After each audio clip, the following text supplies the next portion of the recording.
there are so many raw vegan failures, so many fruitarian failures. You could write a book about it. I could make a really long 40-minute video with lots of editing and screenshots of studies and nutrition graphs and all kinds of crap, and go into great detail and every single pitfall that people manage to get themselves into. I don't really want to do that right now because I don't have the time or the patience, but I do want people to stop killing themselves and stop destroying themselves. So general trend that I've seen in a community of whether you call it raw vegans or frugivores or fruitarians or whatever other brand name we want to throw on people trying to eat as healthily and clean as possible. The general thing that happens is people go on a diet like that for many years. Many of them start to have problems.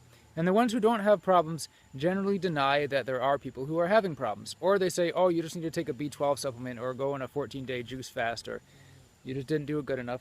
And the people that do have problems, even some of them deny that they're having problems for many years, and that ends up turning into, or was to begin with, a mental illness where they're delusional and they don't understand that their health is going downhill until it's too late, or sometimes never.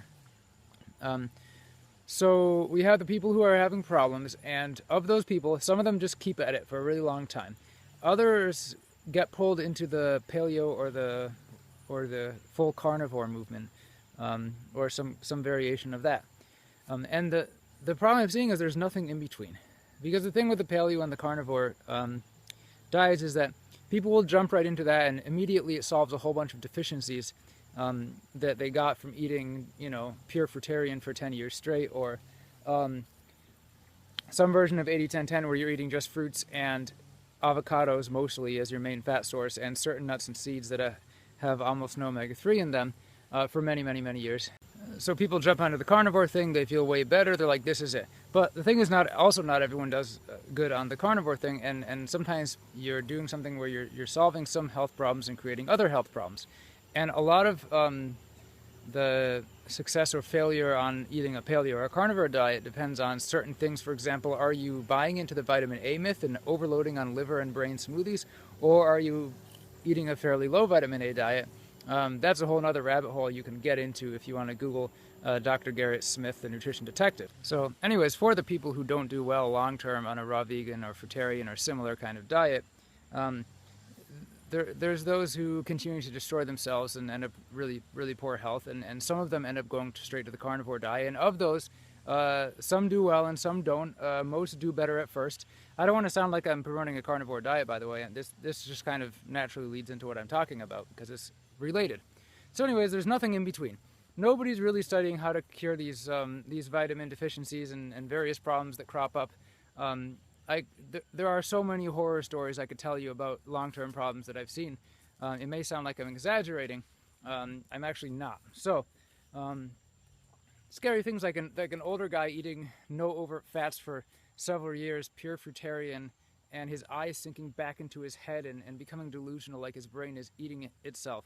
That's just one example. If people had something in between to go to, that would result in a lot fewer people going straight from raw vegan to pure carnivore. And you look on YouTube, there's tons of people doing that. There's not just ex-vegan videos of basically people going from vegan back to standard American, but there's ex-raw vegan and ex-fruitarian who are taking an even bigger leap and usually going straight to paleo or something like that. And if you go to like entovegan.com, you'll see this guy who's doing the entovegan thing, and he's providing something in between, but not in the way that I would personally, not in the way that I think would actually result in less people going to the carnivore movement. So basically he eats a diet including lots of bugs, because he is correct that frugivorous apes, their main source of animal protein and bioavailable nutrients such as DHA and things like B12 and zinc is actually insects, not small mammal meat, which they eat a very small amount of compared to insects. So he's right about that, but the rest of his diet does contain things like cooked foods, oils. He doesn't really focus so much on organic, so he's probably getting a lot of glyphosate. He's not into the vitamin A thing. Anyways, whatever. So he provides a very interesting perspective. So what I like to do is start from the idea that we are the most anatomically similar to frugivorous apes. Does that mean we should eat exactly the diet that they eat? No, that would be stupid. Nobody's saying that. Maybe some people are. I'm not saying that.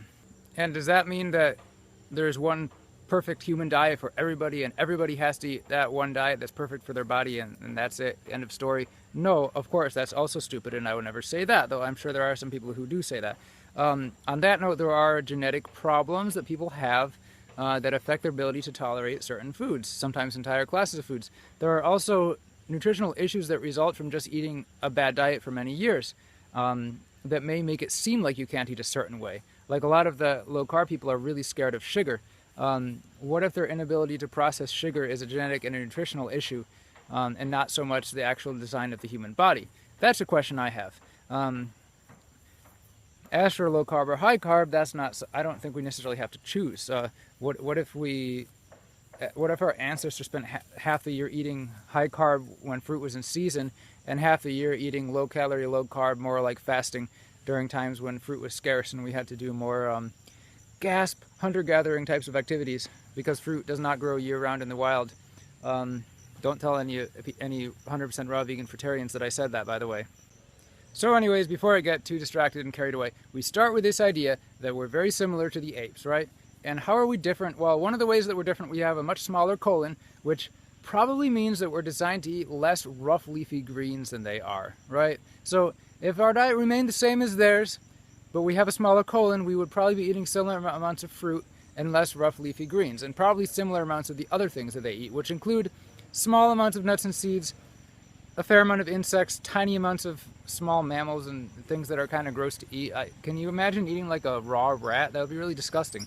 I'm not interested in doing that at all. And listen, in case anyone with a 2-digit IQ is watching this video, I'm not saying that raw vegans and fruitarians with nutritional deficiencies should go out in the jungle, find a baby colobus monkey, rip it out of its mother's arms and eat it raw because the bonobos do that. I'm not saying that, right? I think that would be a stupid thing to do. Sometimes I feel like I spend more time telling people what I didn't say than what I did. I'm being very measured with what I say, so I hope that you're going to be very measured with how you interpret what I say, and don't... Well, I still get people commenting below my videos once in a while telling me how I am so skinny and accusing me of having all these nutritional deficiencies for eating an all-fruit diet, and I don't even eat an all-fruit diet. So anyways, back to the idea. We're starting with this template where we're somewhat very similar to this species, so we can look at how they eat for kind of an example, and then we can look at all the genetic damage that's been done through the years, and then we can look at all the nutritional problems we have from our current diet, including the ancestral damage. We can look at all the chemicals in the food and how that's affecting us. We can look at some of the things we think are nutrients but aren't vitamin A, and are eating large amounts of because people tell us to. And how we've been breeding our foods. Most people don't realize most of the fruits and vegetables you eat didn't even exist in their current form before 5,000 years ago. So what did we eat before that? That's a good question. The Johns Hopkins University toothware studies show that ancient humans ate just lots of plant matter, fruits and vegetables and nuts and seeds, and that's probably indicative that they ate a diet very similar to the great apes, depending on what climate they're in, of course. Did humans spending some thousands of years in a northern climate mean that they evolved to eat a pure carnivore diet? No, it does not. It means we adapted to be able to eat certain things without dying, which is advantageous to us, but it doesn't make it our natural best diet. Eskimos still get schizophrenia when they eat too much polar bear liver.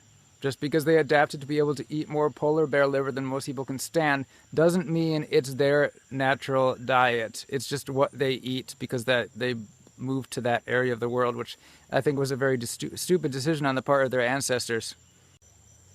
So that's really the end of this video. In conclusion, there's not really a conclusion. I just hope that I've given you some good things to think about. And don't just remember the things that I did say, remember the things that I didn't say, so you don't accuse me of saying them in the comment section later on below the video. Subscribe to my channel, please. Feel free to have some heated raw vegan versus fruitarian versus carnivore versus ento-vegan debates, arguments in the comments below the video, and tell me how it's ethically unacceptable to eat ants because they're people too, and stuff like that.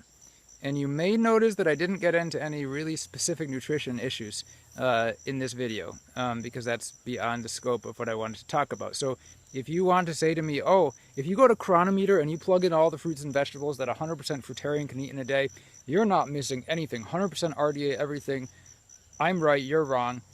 You don't understand how nutrition works, so read about that a little bit and get kind of more educated on things like anti-nutrients and bioavailability and this and that, and And by the time I make a new video and talk about some more specific nutrition issues, you'll be educated enough to actually like have a conversation with me about it. So, homework for next time.